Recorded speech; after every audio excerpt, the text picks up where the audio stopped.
حضرت ابو ہریرہ رضی اللہ عنہ نے حدیث بیان کی۔ انہوں نے نبی صلی اللہ علیہ وسلم کو فرماتے ہوئے سنا، بنو اسرائیل میں ایک گنجا اور اندھا اور ایک جسم پہ بدنما داغ والا آدمی تھے۔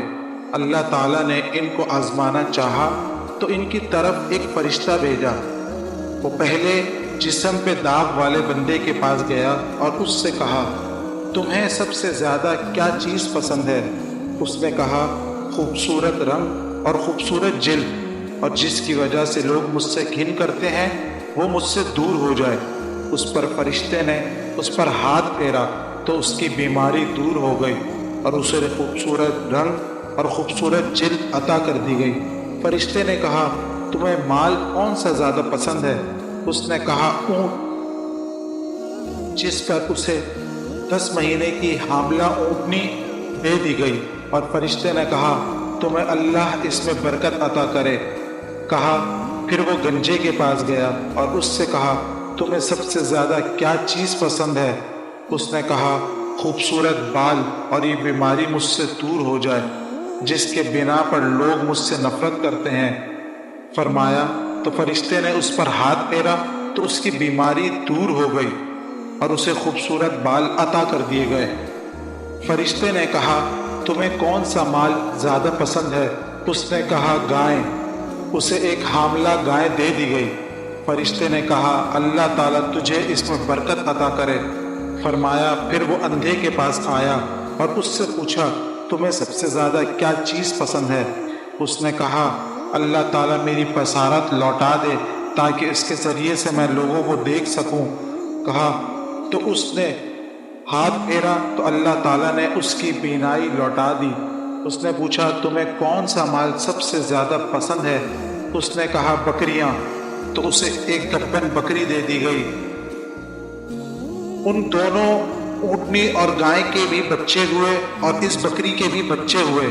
فرمایا اس بدنما داغ والے کے اونٹوں سے بھری ایک وادی ہو گئی اور اس گنجے کی گایوں سے بھری ایک وادی ہو گئی اور اس اندھے کی بکریوں سے بھری ایک وادی ہو گئی۔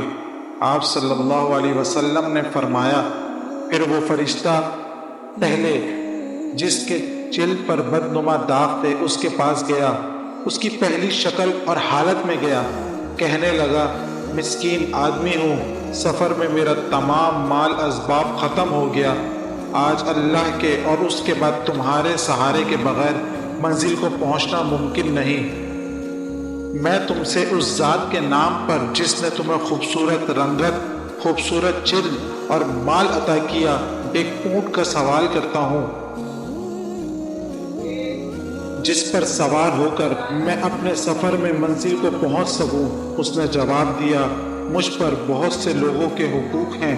اس فرشتے نے کہا، مجھے لگتا ہے کہ میں تمہیں جانتا ہوں، تم وہی بدنما داغ والے نہیں کہ لوگ تجھ سے گھن کرتے تھے، اور وہی فقیر نہیں جس سے اللہ نے بہت کچھ عطا کر دیا۔